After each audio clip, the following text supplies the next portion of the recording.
No litoral norte do Rio de Janeiro, entre São João da Barra e o Atlântico, existe um empreendimento que muitos chamam de a nova fronteira industrial do Brasil. Com 130 quilômetros quadrados de área, o Porto do Açu é hoje o maior complexo portuário e industrial privado da América Latina, conectando o agronegócio, o setor de óleo e gás, indústria naval, mineração e até transição energética.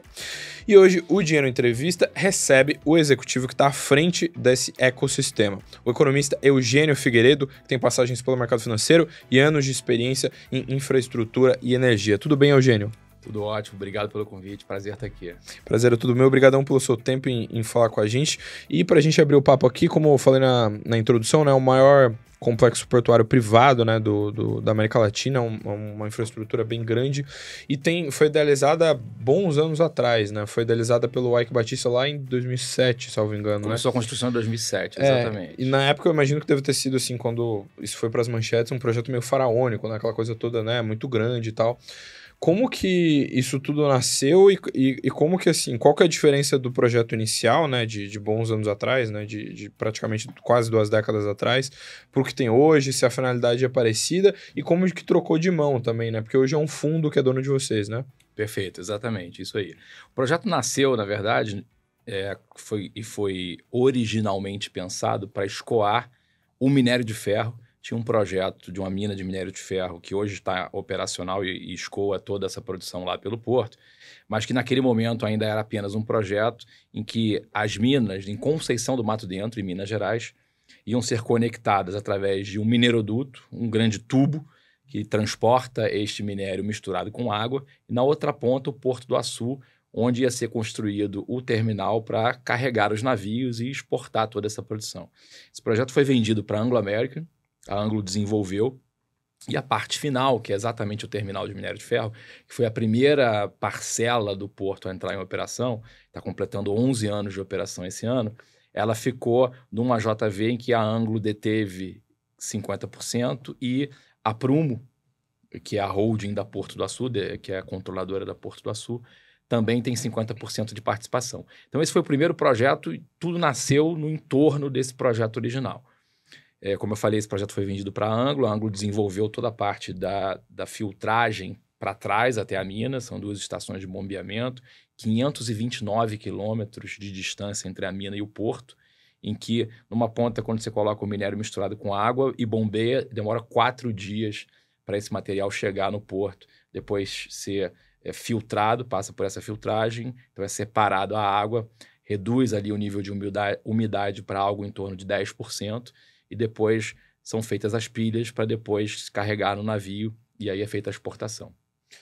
Perfeito. Só 4 dias é um tempo relativamente bem curto, né, para os parâmetros de setor portuário, ou estou errado? Esse 4 dias é o tempo que o minério leva para sair da mina e chegar no porto. Ah, perfeito. Sair da mina e chegar no porto.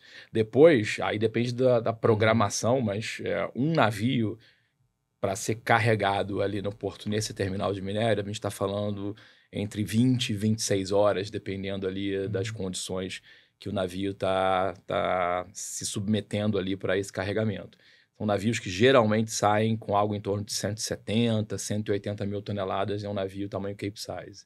Perfeito. E o que eu ia perguntar nesse sentido, na média vocês são mais ágeis do que outros pares portuários nessa coisa do navio atracado, o processo todo? Porque eu imagino que isso deva ser uma das variáveis, um denominador comum ali do custo, isso deve mexer bastante no balanço.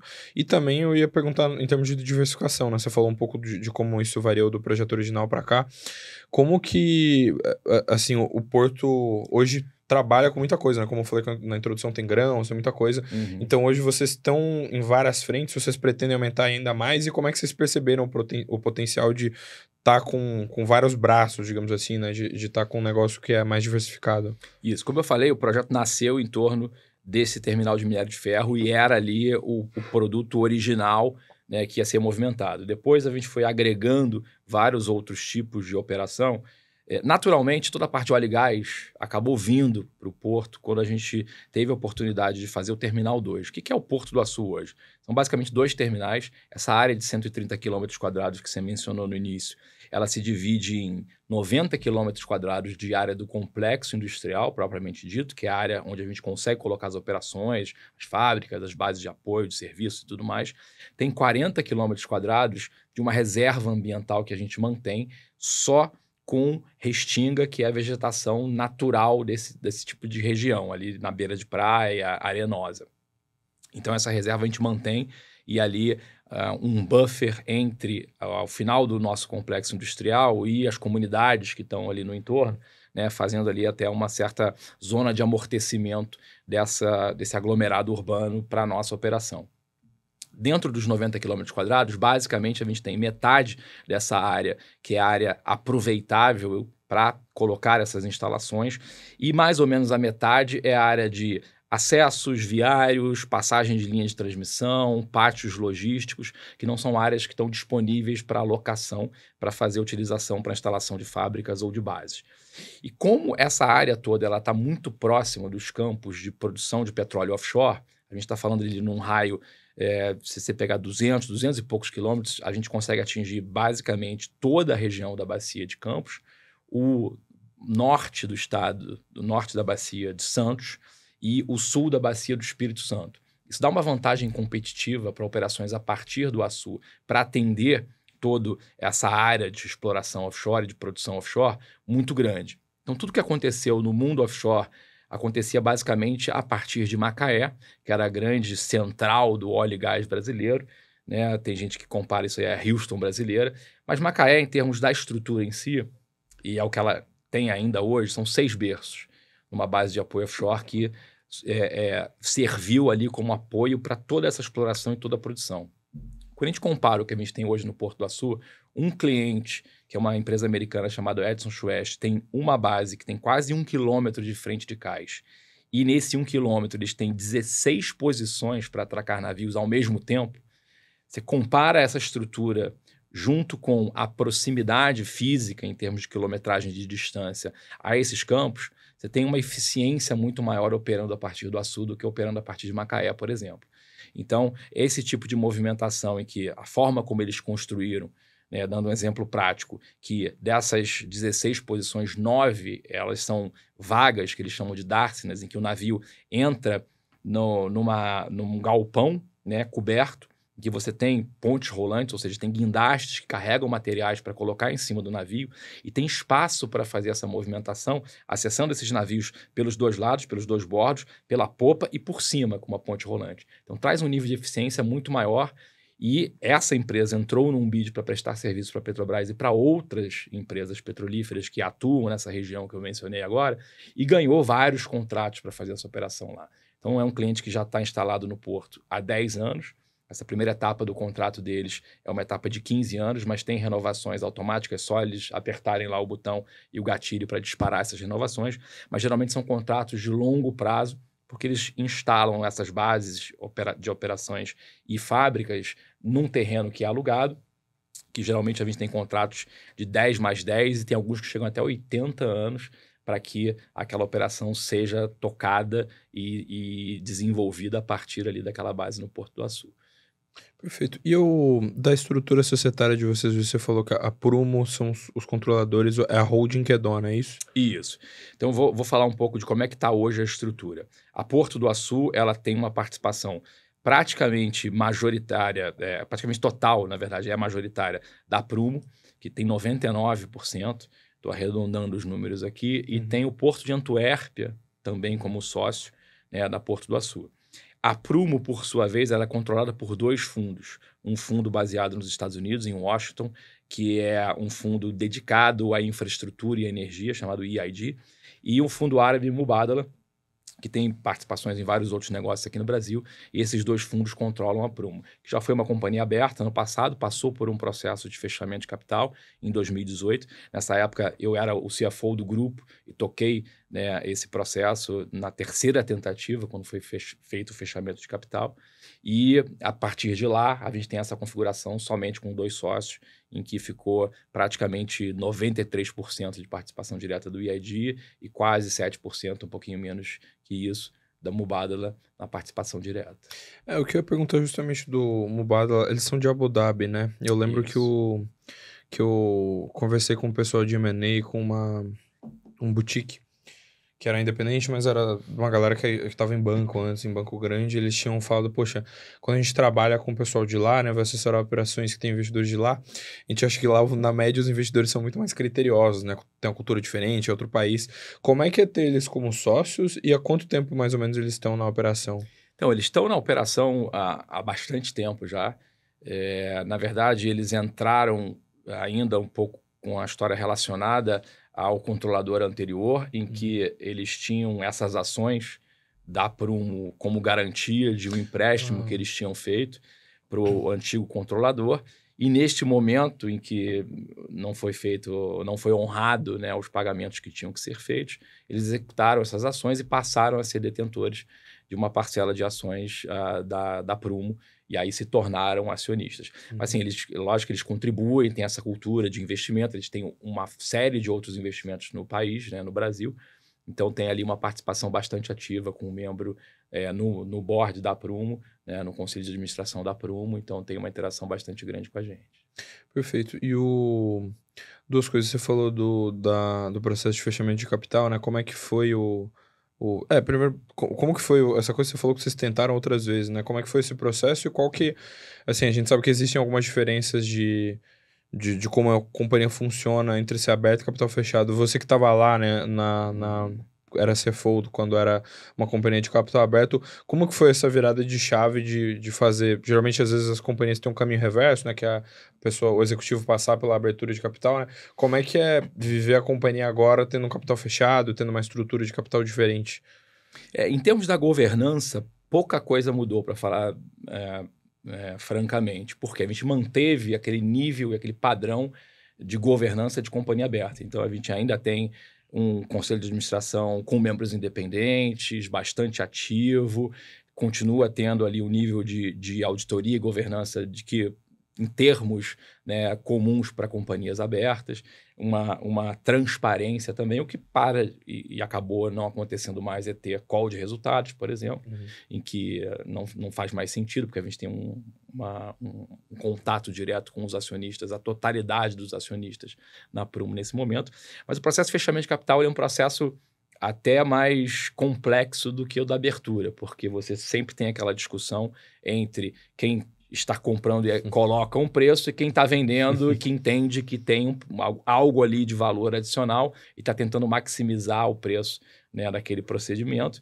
E tem sempre esse cabo de guerra. Então, você traz uma lista de bancos para serem aprovados pelos membros independentes do conselho, e um dos bancos é escolhido, esse banco faz um laudo de avaliação independente, esse laudo de avaliação independente passa por uma série de discussões, tanto com B3 quanto com CVM, dependendo do nível de discussão, e também os minoritários, na maioria das vezes, querem, como eu falei, maximizar esse valor.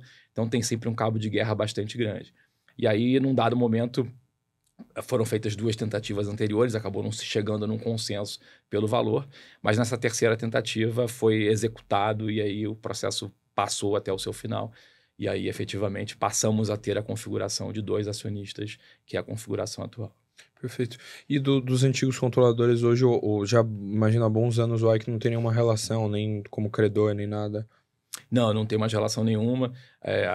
Até 2018, né, ele também já não tinha mais nada, mas tinham outros acionistas ali. Mas a partir de 2018, só esses 2, então não tem mais relação nenhuma. Perfeito.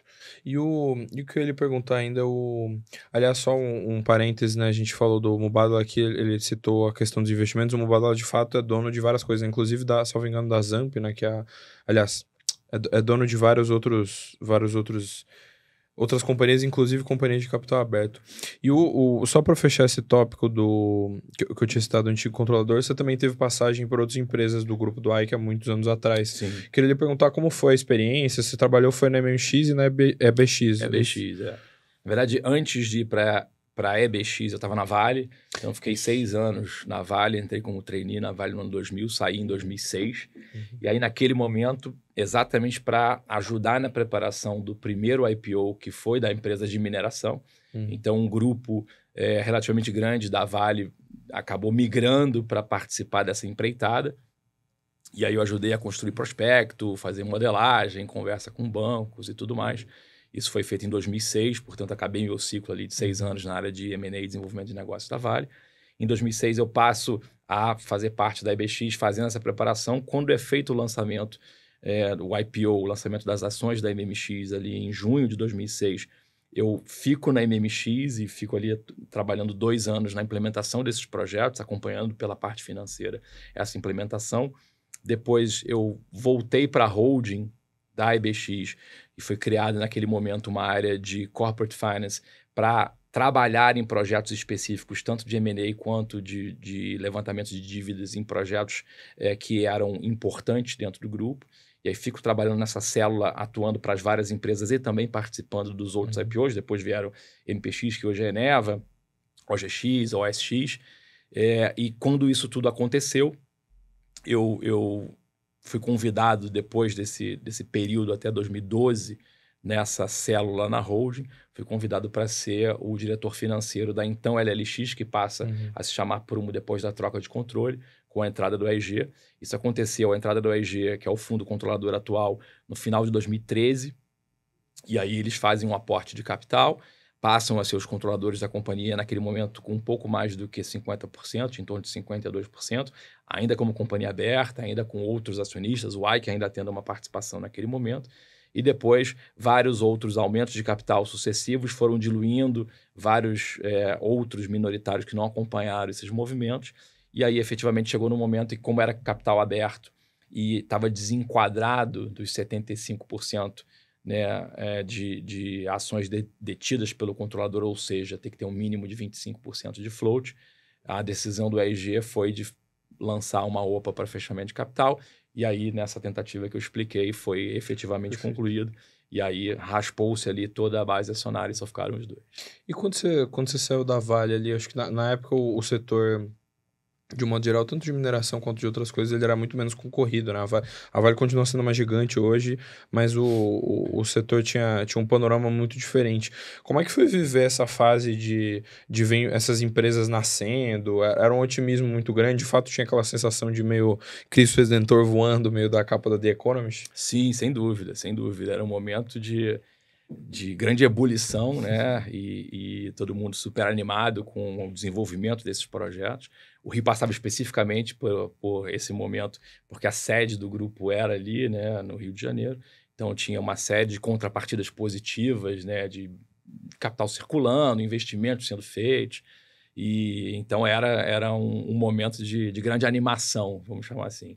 E aí tinha uma questão específica da Bolsa Brasileira também, um momento super propício para lançamento, né, de projetos desse tipo, né, e captação de recursos via equity, via lançamento de ações em Bolsa nesse momento. E tanto que vários deles efetivamente estão aí até hoje, como o próprio Porto do Açu, né, a própria MPX, como eu falei, que hoje é Eneva, e vários projetos que tinham ativos de qualidade vingaram e estão aí operando até hoje. Que eu ia, para a gente trocar de assunto aqui, falar um pouco mais sobre o Porto. Hoje eu já ouvi falar que o negócio de Porto tem muito aquela coisa do capacity no Brasil, né? Que sempre a infraestrutura poderia ser um pouco maior, que tem uma demanda muito grande. Na média, a gente precisaria ter mais infra de portos, precisaria ter mais investimento para ter mais fluxo, digamos assim?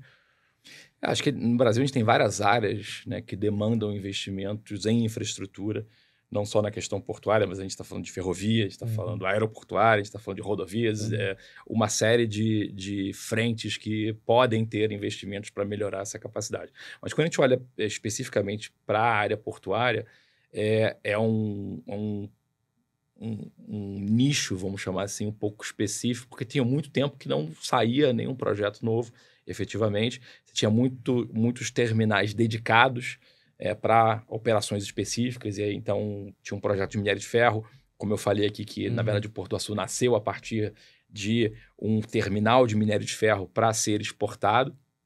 né, e exportar esse volume de Minas Gerais, mas vários dos projetos eles param nesse momento, e aí fica lá um terminalzinho dedicado só para fazer aquela exportação e tudo mais.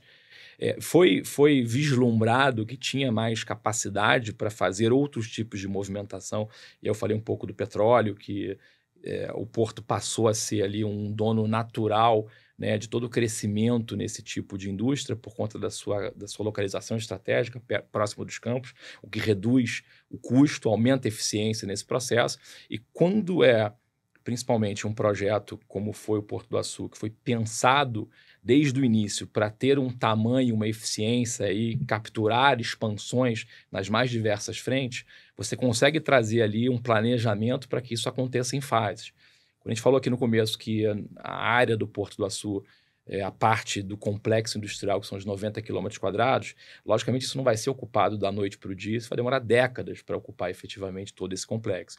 Mas você tem um vetor de ocupação que é mais veloz na parte em que você tem as áreas expostas à água no Terminal 2.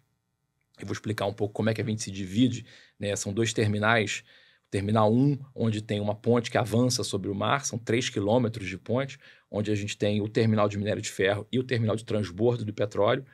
E essa ponte que avança sobre o mar, 3 quilômetros, ela tem um canal de acesso para os navios independente do Terminal 2. E essa estrutura toda ela tem um calado, ou seja, a capacidade de receber navios de grande porte, porque tem uma profundidade grande, e tem uma profundidade de 25 metros. Isso faz com que o porto tenha a capacidade de receber os maiores navios que transportam petróleo e também navios muito grandes de minério de ferro.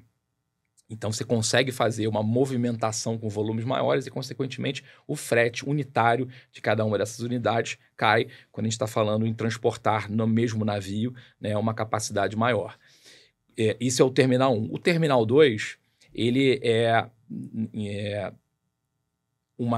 um canal que foi dragado, né, não existia ali nenhuma lagoa, nenhum tipo de rio desembocando, né, e foi dragado um canal artificial, tudo licenciado, de 6,5 km de comprimento, é um formato de um L, e que você começa a ter parte desse complexo industrial, portanto, com áreas que têm acesso direto para o mar.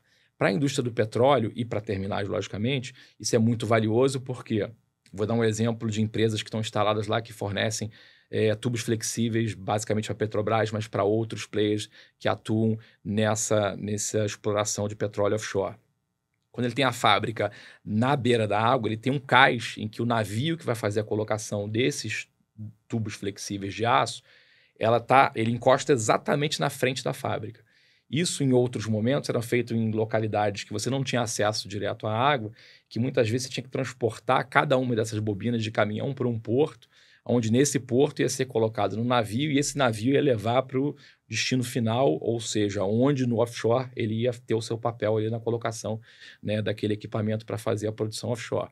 Quando você tem um navio que encosta na frente da fábrica, você tem uma eficiência muito maior para fazer essa movimentação, e lembrando que, em alguns casos, essa bobina carregada chega a pesar 400 toneladas. Imagina você transportando um monstro de 400 toneladas numa rodovia, né, dependendo de onde essa fábrica poderia estar, versus você fazer na fábrica e, literalmente, na frente da sua fábrica, você conseguir colocar no navio que vai fazer a colocação no campo, onde vai ficar lá 25, 30 anos produzindo petróleo. Então, traz uma eficiência muito grande. Então, essas são as áreas que têm uma escassez, né, relativo ao resto das áreas do complexo industrial maior e tem um apelo muito grande para esse tipo de indústria que precisa ter na sua frente um terminal para encostar. Então, tem um valor muito grande, principalmente para a indústria do petróleo. Como eu falei aqui, tem uma base de apoio offshore de um dos nossos clientes, que é a maior base de apoio offshore do mundo e que tem 16 posições para atracar navios simultaneamente e prestar esse serviço e fazer a movimentação de cargas para as plataformas que estão operando lá fora. Perfeito. E, na média, o quão alta é a barreira de entrada, né? Eu imagino que ela naturalmente muito grande por conta da estrutura, né? De de ser um negócio que só pode ser instalado em lugares específicos, né? O quão alta é a barreira de entrada de ter um negócio portuário e também o quão ele é rentável, o quanto ele pode ter margens altas e tal. E já emendando também, você falou um pouco do funcionamento, da estrutura. Na média, o financiamento, não digo para o porto de vocês, né? Mas eu digo para o setor todo. Tem debênture incentivada? Como é que funciona a captação do negócio de portos no Brasil de modo geral? Sim, a questão da barreira de entrada, às vezes, não é nem só o investimento, né? Você tem que ter uma área física capaz de ter efetivamente a oportunidade de colocar um projeto desse tipo. Então, quando a gente pensa aqui no nascimento dos portos do Brasil, geralmente são portos que nasceram na fundação das cidades, lá atrás, principalmente quando a gente fala de cidades mais antigas e com ocupação mais antiga, que nasceram, são o centro da cidade, a cidade cresceu no entorno daquela operação portuária e que está literalmente abraçada, né? A cidade abraçou o porto. Então, você não tem capacidade de expansão, você tem dificuldade de acesso, porque a cidade nasceu ali, você tem vias apertadas, né? Dependendo de alguns lugares onde você está, você tem não tem conexão direta ferroviária para chegar no porto, dependendo do caso específico, por questões de espaço até, né? Por dificuldade de acesso. Então, não é somente falar assim, eu tenho X bilhões e estou disposto a colocar esse investimento para fazer um terminal portuário, mas você tem que ter uma área propícia para fazer isso. E quando a gente olha para o Porto do Açu, na verdade, Porto do Açu ele é um grande complexo que tem vários terminais operando dentro dele. Hoje a gente tem 11 terminais privados dentro da estrutura do complexo portuário do Açu. Um deles é nosso, que é o terminal multicargas, onde a gente faz movimentação de vários tipos de cargas diferentes, que tem bastante flexibilidade, mas a gente não tem ainda nenhum tipo de terminal dedicado para um tipo específico de carga, mas que a gente consegue fazer movimentação, como você mencionou também no início da nossa conversa, de grãos, de várias cargas a granel, alguns volumes de container sem ter ainda equipamentos específicos, de minérios, de cargas de projeto. Vou dar um exemplo. Todos os equipamentos das térmicas, tem 2 térmicas instaladas no Porto do Açu, que somadas dão 3 GB de geração de energia elétrica já operacional lá no porto. E são 2 térmicas a gás natural, tem um terminal de GNL também no porto, e que esse terminal de GNL recebe o gás importado, liquefeito, ele faz a transformação do gás que chega líquido para o estado gasoso novamente e transfere isso por um duto para as térmicas, onde são queimados, geram energia através das linhas de transmissão que estão conectadas ao sistema interligado nacional, jogam isso no sistema e aí são distribuídos aí conforme os contratos que cada uma delas tem. Mas os equipamentos dessas térmicas, todos eles foram recebidos através do terminal multicargas, que fica ali, se você traçar uma linha reta, a menos de 1 quilômetro do local efetivo onde a fábrica, a térmica, foi instalada. Então, você tem também uma eficiência muito grande de ter um terminal do lado do complexo industrial para receber esse tipo de equipamento e poder fazer a instalação logo ao lado. Vamos assumir que essa mesma térmica fosse construída ali, e tem térmicas em Macaé, por exemplo, que você teria a recepção desses equipamentos no Porto do Rio, teria que levar de caminhão do Porto do Rio para Macaé, e que tem uma complexidade muito maior, tem um custo muito maior do que você fazer essa transferência praticamente, né, recebendo dentro da área que vai ser feita a instalação. Então, tem vários outros quesitos, né, que não só o investimento em si, que geram aí essa barreira à entrada. Mas aí depende muito do que você quer fazer, se é uma área propícia para você instalar um projeto para fazer exportação e escoamento de grãos, por exemplo, se você quer colocar um terminal que vai escoar minério ou vai movimentar outros tipos de carga a granel, ou você vai fazer uma movimentação de líquidos. Aí depende muito do que está sendo discutido. Você pode estar em outros portos ou em outras regiões que podem até estar mais próximas de certas áreas de produção. Mas um ponto que você tocou no início da nossa conversa e que eu acabei não deixando claro é que quando a gente olha até em termos de comparação de custo, né, para certos tipos de atividade, para você escoar, clientes escoarem esses produtos através do Porto do Açu, comparativamente a Santos ou Paranaguá, por exemplo, quando se olha o custo total do processo, que é chegar no porto e tem uma distância física que você tem que levar de caminhão, a gente não tem ainda conexão ferroviária. Mas lembrando que grande parte desses volumes, mesmo em Santos e Paranaguá, chegam também de caminhão, comparado à estrutura para acessar o porto, depois fazer o carregamento efetivo nos navios. E aí você tem os equipamentos e que tem algumas diferenças, mas também não tem grandes diferenças entre um e outro.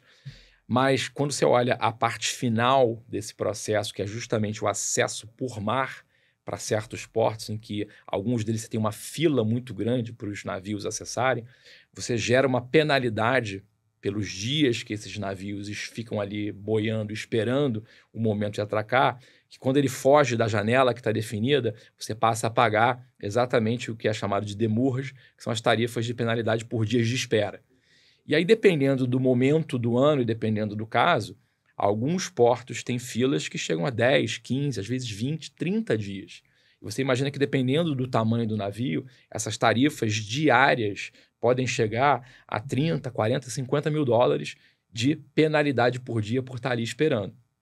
Então, quando se olha o custo total de todo esse processo logístico, de chegar com os volumes, fazer a movimentação para carregar o navio, e o navio entrar e sair, em vários dos casos, mesmo até sendo um pouco mais longe a distância física para acessar o porto, o custo total fica competitivo por conta dessa perna final em que não se tem uma fila no Porto do Açu tão grande quanto tem outros. A gente, na verdade, praticamente não tem fila, mas em alguns momentos você tem uma concentração, pode ter ali 1, 2 dias de espera, mas quando a gente está nesse momento é porque em outros lugares você tem uma espera relativamente maior.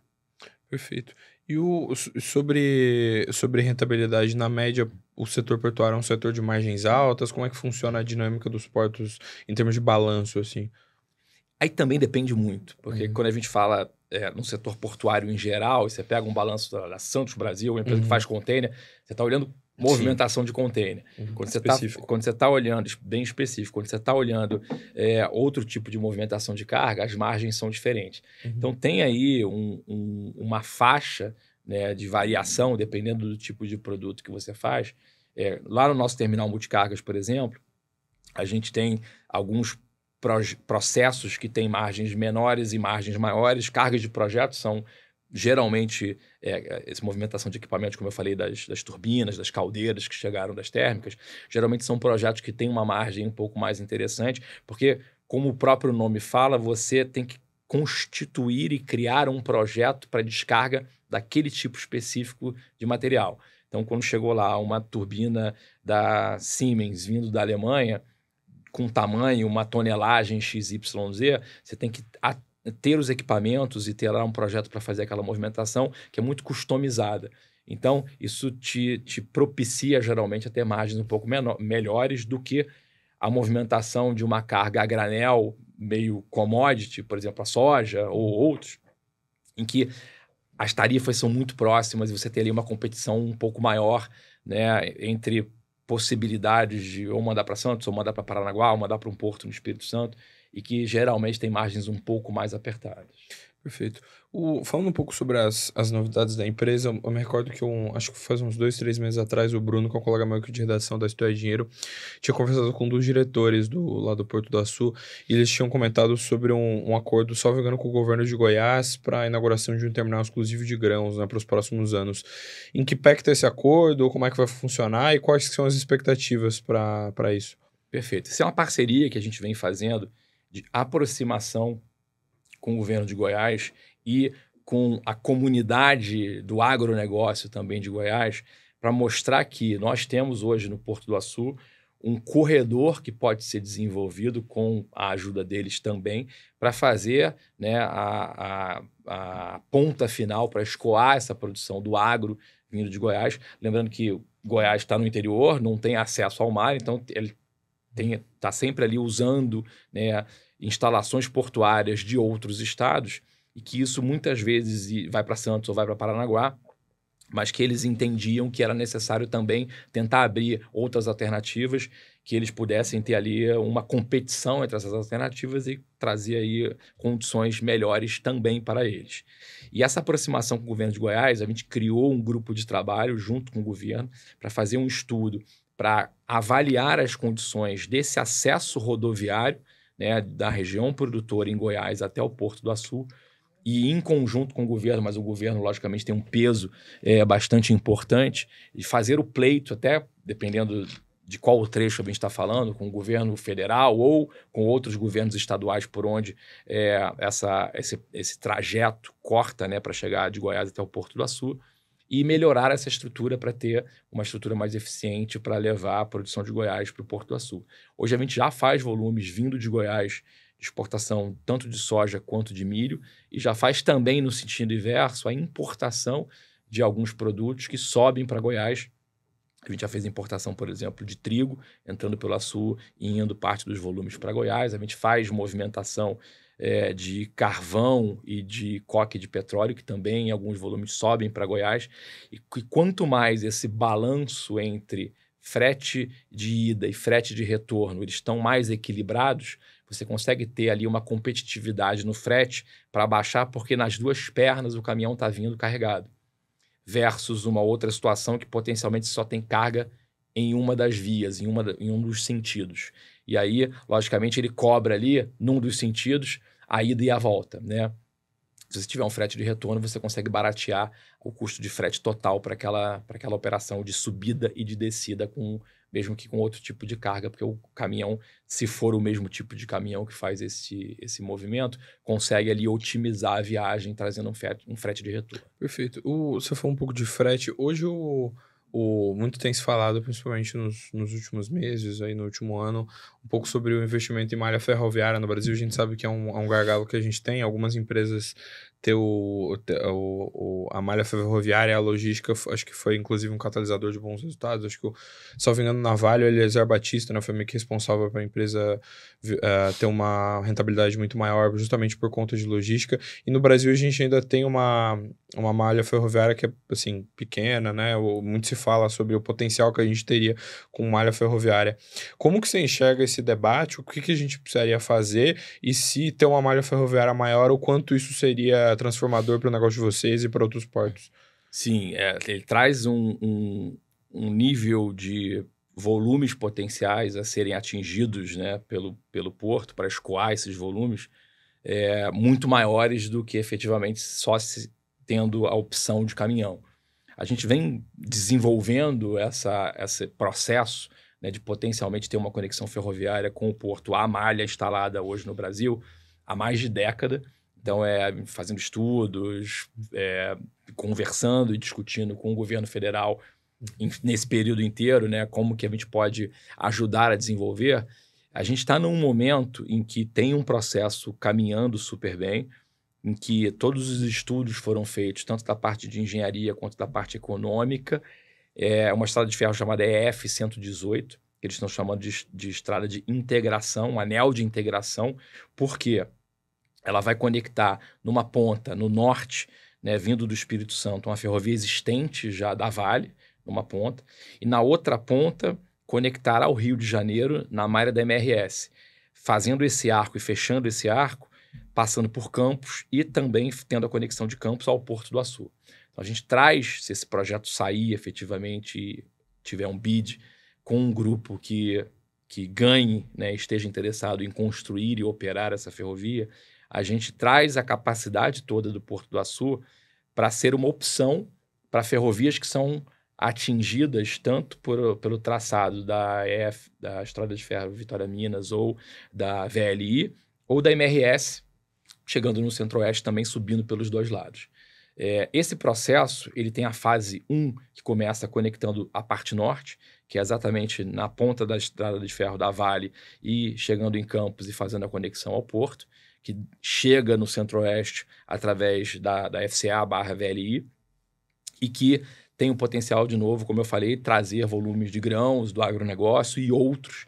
A gente tem, dependendo do traçado exato onde isso passe, pode ser que atinja algumas áreas de mineração e seja interessante mandar produtos siderúrgicos e outros, com uma capacidade que está sendo apontada nesse estudo, com algo em torno de 20 milhões de toneladas para ser movimentadas, né, nessa parte norte da ferrovia.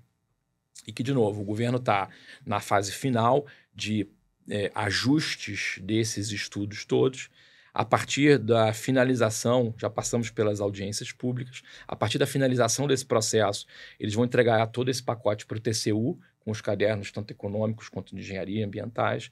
O TCU vai fazer a análise, vai falar, se tiver ok, ok, estamos de bem com essa formatação, e aí vai liberar o governo para lançar e publicar o edital, e com isso, com essa publicação do edital, fazer a marcação da data de um leilão público para efetivamente trazer interessados em bidar nessa ferrovia e tirar a ferrovia do papel. Isso demora mais ou menos quanto tempo esse trâmite todo? Ele está ali já na fase de envio para o TCU, e a análise do TCU, eles dizem que vai durar ali algo em torno entre 2 e 3 meses, e que de prazo legal, vamos chamar assim, para eles terminarem essa análise, e que potencialmente depois, estando tudo ok, eles liberam, e aí está falando de primeiro tri do ano que vem, potencialmente ter isso perfeito. lançado. Porque é de interesse, aí o governo está fazendo a parte dele em tentar acelerar este processo, porque lembrando que a administração termina em 2026, tem eleições em 2026, e seria essa a única opção mais madura para efetivamente colocar um edital na rua e tentar capitalizar politicamente em cima disso, falando, tiramos do papel aqui um dos projetos que estava há anos sendo discutido e desenvolvido, e estamos aqui fazendo uma adição importante à infraestrutura do país, né, com essa ferrovia sendo construída. Mas ainda tem alguns passos a serem percorridos para que isso efetivamente aconteça. O que para o Porto do Açu vai ser espetacular, tendo essa conexão, porque, como eu falei, a gente passa a ser mais competitivo ainda, atingindo com ferrovia e com potencialmente volumes maiores a área produtora, né, passando por Minas Gerais e chegando em Goiás, área produtora de grãos, área produtora do mundo agro, podendo ter como opção para escoar o Porto do Açu. Perfeito. Uma coisa só, você tinha falado sobre que isso de fato é bastante transformador, né? Que isso impacta, obviamente, volumes. Dá para ter uma noção de mais ou menos qual impacto, quão por cento, ou quantas vezes aumentaria o volume, o quanto isso seria positivo ter essa malha ferroviária? E também você falou que é algo que é estudado há mais de década. O maior gargalo você acha que é regulatório, a questão de viabilidade econômica, a questão qual a maior dificuldade para ter balizado isso até então? Eu acho que a parte da viabilidade econômica é bem importante nessa equação. Então, geralmente, o governo ele entra com uma parcela, né, de recursos para garantir que aquilo saia do papel, ele dá um subsídio, portanto. Algumas das discussões que estão sendo finalizadas é justamente pegar recursos advindos de renovações de parcelas da malha existente hoje no país, né, e de concessões sendo renovadas e parte desses recursos serem carimbados para o desenvolvimento desse novo trecho, e que, portanto, seria ali uma ajuda e potencialmente um recurso que vai fazer parte da confecção desse processo de licitação. Então, esse leilão, ele parte do momento em que é um leilão reverso, em que começa com um nível de utilização desses recursos do governo federal no seu percentual máximo, e os participantes do leilão vão baixando quanto que eles esperam e pretendem usar, até no limite chegar a zero, que a gente entende que provavelmente não acontecerá, mas no limite seria zero de utilização dos recursos públicos, sendo 100% utilizado recursos privados para fazer esse desenvolvimento. Então, quem vai ganhar o leilão vai ser quem bidar utilizando menos recursos públicos nessa equação. Perfeito. E falando sobre agro, hoje, recentemente, vocês fizeram a primeira exportação agrícola vindo do Mato Grosso do Sul, não foi? Do Mato Grosso. Como que foi isso? Como é que está sendo crescer no agro? E hoje, dá para ter uma noção de mais ou menos quanto por cento do que passa pelo porto é do agro?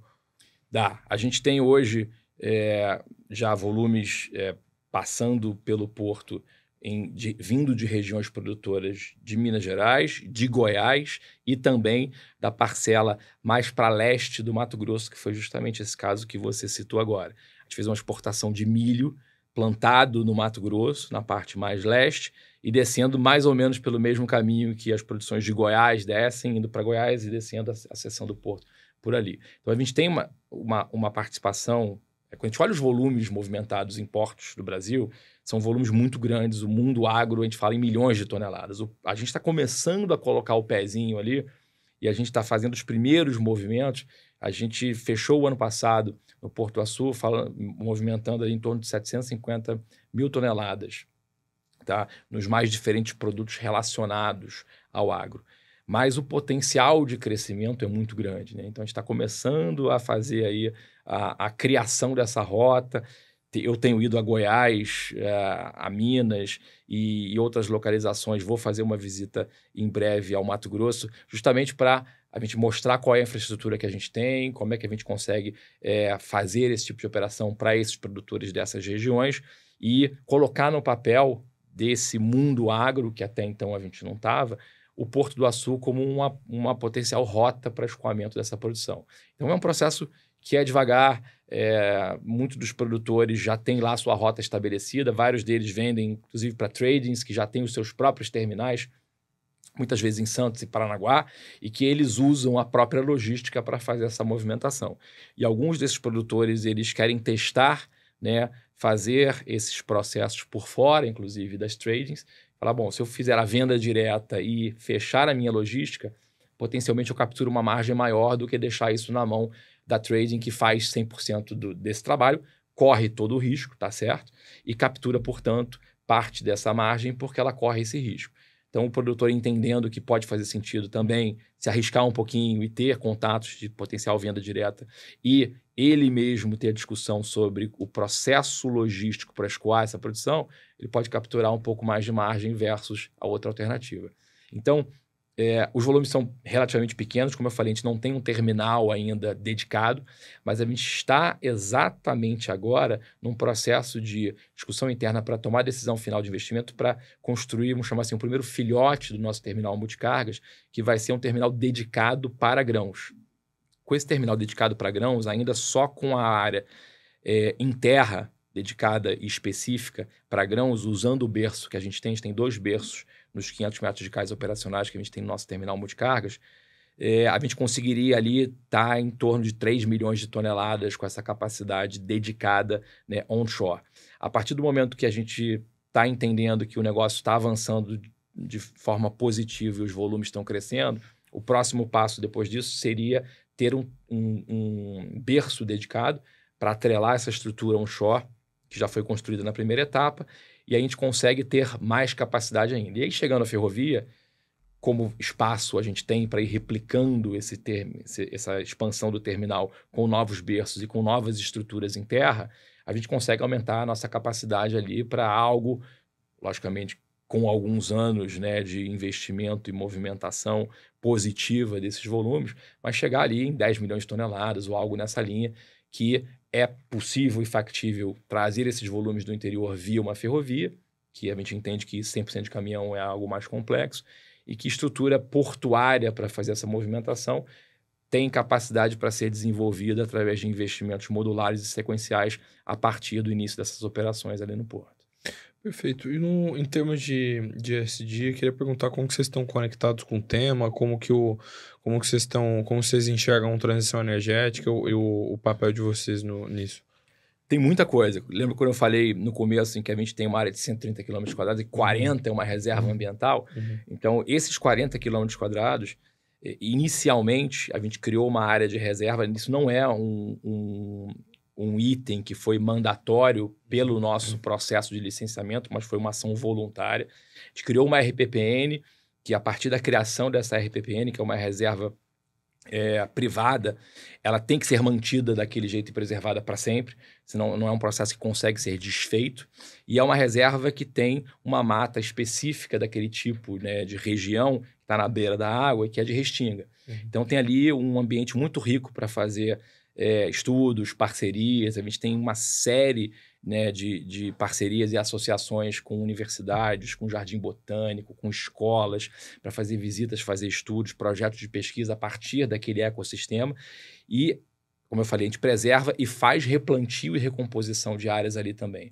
Quando a gente chegou naquela área, logicamente não era uma área que estava 100% preservada, grande parte dessa área tinha sido já mexida, né, e antropizada anteriormente, e em que a gente foi fazendo a recomposição com mata nativa. A gente construiu e desenvolveu um viveiro de espécies nativas de restinga para ir fazendo esses replantios. Então, essa é uma parcela muito importante. Tem um projeto, por exemplo, né, de preservação de ninhos de tartaruga, de ovos de tartaruga, em parceria com o Projeto Tamar, em que a gente faz o monitoramento de 65 quilômetros de praia, né, ao entorno da área efetiva de onde a gente está ali na praia, que são em torno de 15 quilômetros na nossa área de atuação, mas que nesses 65 quilômetros de praia a gente monitora, identifica os ninhos e faz, né, rondas periódicas para garantir que não vai ter nenhum tipo ali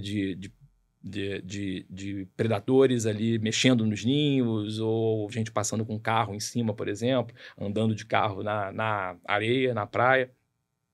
Isso vira um grande processo também de conscientização ambiental. Quando chega na época da soltura das tartarugas, a gente já soltou mais de 1 milhão de filhotinhos.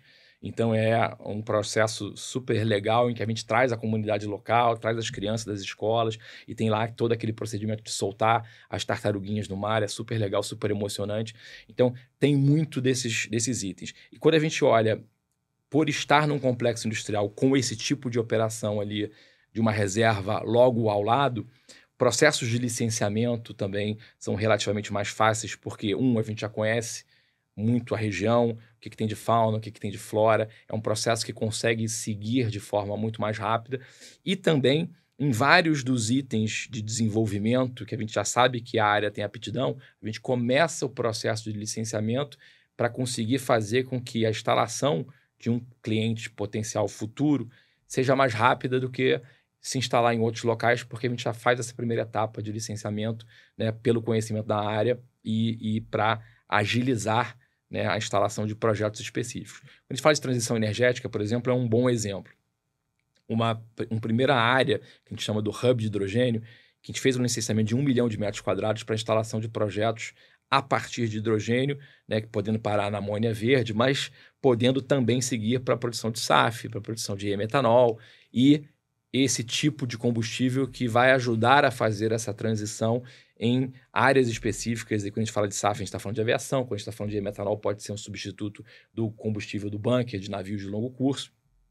E esse primeiro hub ele foi ocupado ali, a gente fez o licenciamento há 1 ano e meio atrás, mais ou menos, e ele já foi ocupado nos primeiros 6, 7 meses, foi 100% ocupado com clientes que assinaram contratos de reserva de área, enquanto eles estão desenvolvendo a sua engenharia, seus estudos de viabilidade de implantação daqueles projetos específicos. Quando a gente viu esse movimento de ocupação, a gente partiu para a segunda etapa, adicionando mais 2,5 milhões de metros quadrados, portanto, tendo aí um grande hub agora de 3,5 milhões, também com um processo de licenciamento iniciado por nós, capturando algumas demandas que apareceram no meio do caminho de partes específicas que não estavam contempladas, né, de formas de produzir alguns tipos de produtos. SAF, por exemplo, tem algumas rotas diferentes, a gente abarcou ali outras rotas e começou esse processo.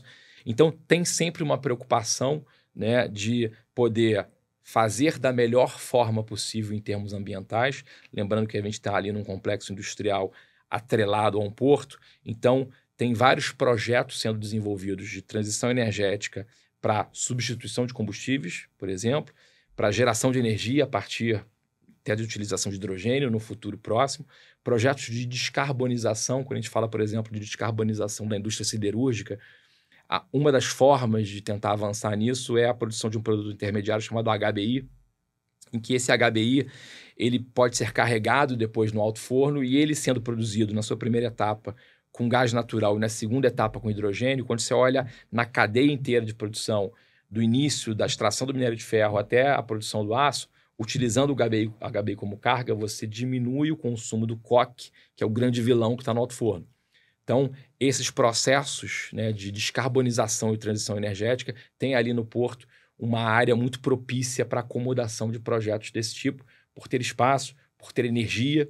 Lembrando que a gente tem, como eu falei, 2 térmicas lá, e isso, para escoar essa energia das térmicas, a gente tem hoje 3 linhas de transmissão que conectam o complexo à malha existente do Sistema Integrado Nacional e que tem uma capacidade de movimentação de energia, tanto de envio quanto de recepção de energia para esses projetos que demandam bastante energia, que propiciam e trazem uma competitividade grande para o Açu quando você compara, por exemplo, certas áreas em São Paulo, onde você tinha desenvolvimento de data centers, em que você tá super engargalado para conseguir fazer um pedido de conexão e plugar ali uma demanda de 100, 150, 500, até 1 giga, dependendo do tipo de projeto que está sendo desenvolvido, em que lá, na estrutura que a gente tem no Porto, a gente ainda tem capacidade para fazer isso sem investimentos adicionais. Isso não quer dizer que o limite é o que está hoje, mas a gente consegue acomodar de forma mais rápida. Então, quando a gente olha esses projetos de transição que demandam muita energia, hidrogênio, e olha para outros tipos de projetos com grande demanda, como é o data center, como eu dei o exemplo agora, a gente passa a ser aqui uma área que potencialmente tem uma competitividade grande versus outros locais no país para acomodação desses projetos. Perfeito. Você falou de data center, acho que é um tema que ficou bastante em voga. O governo tem algumas medidas para isentar imposto, para dar uma impulsionada no setor. Como que vocês estão conectados com esse tema? Se vocês querem ser um hub dos transportes de data center, como é que você tem visto as iniciativas do governo também para tentar impulsionar o investimento em data center no Brasil? Então, esse é um tema interessante, porque a gente já tinha analisado potencialmente ser um mercado que a gente atacaria para tentar trazer e atrair clientes para o Porto do Açu, mas que no primeiro momento, há uns 2 anos e pouco atrás, a primeira revisão e análise era de que não seria tão interessante, ou a gente não teria uma competitividade tão grande, porque antes de você ter uma grande demanda para data centers de treinamento de IA e o hyperscale, né, para banco de dados também em grande escala, esses data centers tinham que estar próximos dos consumidores, porque você tem um componente ali que se chama-se latência, que é o tempo de resposta. Se você for acessar o seu celular agora e pedir alguma coisa, alguma informação de um banco de dados, essa informação tem que chegar num certo tempo.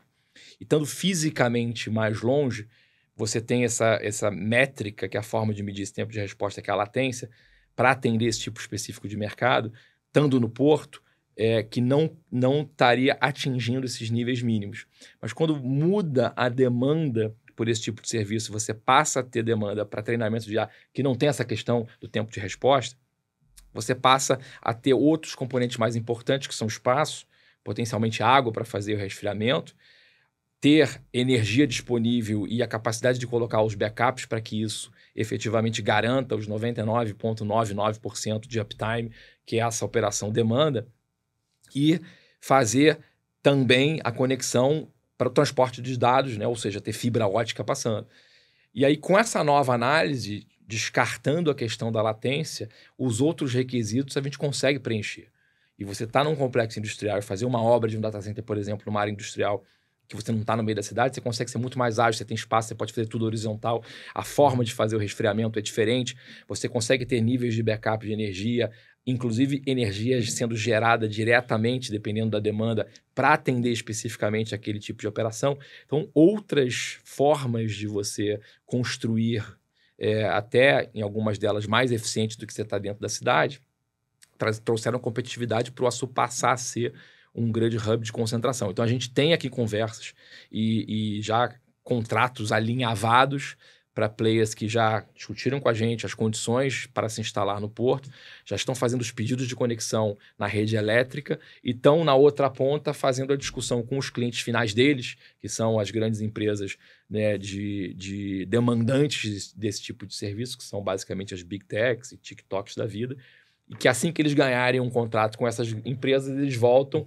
firmam um contrato com a gente, assinam e começam a fazer a implementação do data center lá. Então, a gente entende que potencialmente a gente vai ter nos próximos meses boas notícias em relação a isso, porque a demanda explodiu, tem uma movimentação muito grande nesse mercado e o Açu passou a ser uma área super interessante para a instalação desse tipo de projeto também. Perfeito. Se encaminhando aqui para o final, a gente tem o nosso momento Marília Gabriela aqui de perguntas para você responder em uma linha. Se você não fosse CEO executivo do Porto do Açu, se não fosse executivo do ramo que você é, o que você seria? Eu sou um músico frustrado, eu gostaria muito de saber tocar alguma coisa, mas não conseguiria viver disso. Mas eu não sei, sabia? É uma boa pergunta. Eu sempre gostei muito de trabalhar na área financeira, que era o meu background, e atuar nessa desenvolvimento de negócios. Acho que é uma área que eu tenho um grande prazer de estar atuando. E músico de que especificamente? Tem algum instrumento, alguma vertente, algum gênero que você gosta mais? Violão, guitarra. Mas, de novo, totalmente frustrado, não sei tocar 2 acordes. E que eu falar, como que é a sua rotina como executivo? Que horas que você chega e você costuma sair Vocês ficam lá no Rio, né? Sim, no Rio. E o escritório na sede administrativa? O escritório na sede do Rio, fica ali no edifício Manchete, na Glória. Uhum. Geralmente eu chego no escritório 8h30 da manhã, deixo as crianças na escola Uhum. e vou direto para lá. Então, 8h30, 8h45 eu estou chegando no escritório. Quando eu estou no escritório, né, que tem uma grande agenda também fora. Mas aí, dependendo do dia, 7, 7h30, 8 horas, geralmente é uma rotina mais ou menos nessa faixa. E uma palavra que define o Porto do Açu hoje? Porto do Açu, se for uma palavra, acho que trazer eficiência, um conceito, né? Trazer eficiência para operações. Seria esse conceito. Um conselho que você daria para um jovem no mundo corporativo, especialmente um que está atuando no seu ramo, alguém que sonha em ter uma carreira parecida ou no sentido da sua? Tem que ter dedicação, tem que se empenhar. Hoje em dia é importantíssimo você estar envolvido com as novas tecnologias, inteligência artificial. Isso são ferramentas cruciais para trazer mais eficiência e você ter mais tempo disponível para fazer e atuar ali em processos de mais alto valor agregado, que são as análises e pensar em cima, e você para de perder tempo com certos processos mais manuais. Perfeito. Um executivo ou um empresário que você admira, que você tem como referência? Ai, tem tanta Você gente. pode citar mais de um. Essa é a pergunta mais ingrata de todas. Né? Eu vou citar um que você mencionou aqui na nossa conversa, que foi o Dr. Eliezer, pelo pensamento visionário em termos de pensar o futuro. Né? E, como você falou, ele vislumbrou, na época da Vale, transformar a distância. Tem eu tive a oportunidade de conhecê-lo pessoalmente. Tem uma frase dele que ele fala: eu tinha que transformar a distância física, Brasil-Japão, que era para mandar minério de ferro naquela época, o grande mercado consumidor, um dos maiores era o Japão, tem que transformar essa distância física em distância econômica. Para isso, eu tenho que fazer a movimentação de grandes volumes para baratear esse frete. Então, ele construiu portos muito grandes, impensáveis em termos de utilização para a época, e navios foram pensados também nessa época por ele, em tamanho muito grande, para potencialmente fazer essa movimentação. E era algo muito à frente do tempo do que existia efetivamente naquela época, né, comparativamente. Então, ele estava olhando nesse movimento lá na frente. Então, é algo que hoje é até relativamente simples, né? Essa regra, mas que na época ele estava pensando isso, não existia, e era muito difícil você transformar essa distância em distância econômica. Então, essa visão que ele tem foi espetacular. Perfeito. E foi um grande game changer para a Vale, eu acho, né? Acho que foi uma das grandes coisas que impulsionou a Vale para ser a gigante que ela é hoje. Aliás, para quem não conhece, o Eliezer é o pai do Eike Batista, acho que é um dos executivos e pessoas do mercado mais conhecidas, principalmente para quem já é um pouco mais velho, né? Acho que, se não me engano, ele é falecido, né? Sim. Ele já faleceu, já né? faleceu. Que Deus o tenha, mas enfim, é uma das figuras aí, acho que mais lendárias, principalmente quando a gente fala de commodities, essa coisa toda. Vale a pena dar uma olhada na história. Uma paixão fora do trabalho. Flamengo. Um livro ou uma obra de arte que te influenciou, que você gostaria de citar? Tirando a família só, tá? Porque também eu levo puxão de orelha depois. Mas eu brinco com a esposa e falo assim: o Flamengo chegou antes na minha vida do que você, então, por favor, não me peça pra escolher. Cara, eu tenho alguns amigos que falam exatamente a mesma coisa.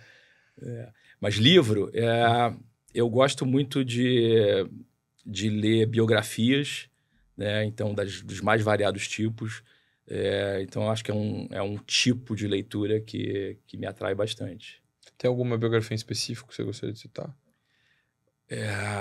Eu li uma recentemente do Da Vinci, que é sensacional. Do Walter Isaacson? Isso, exatamente. Que fez do Steve Jobs também. Esse cara é muito bom, escreve muito bem.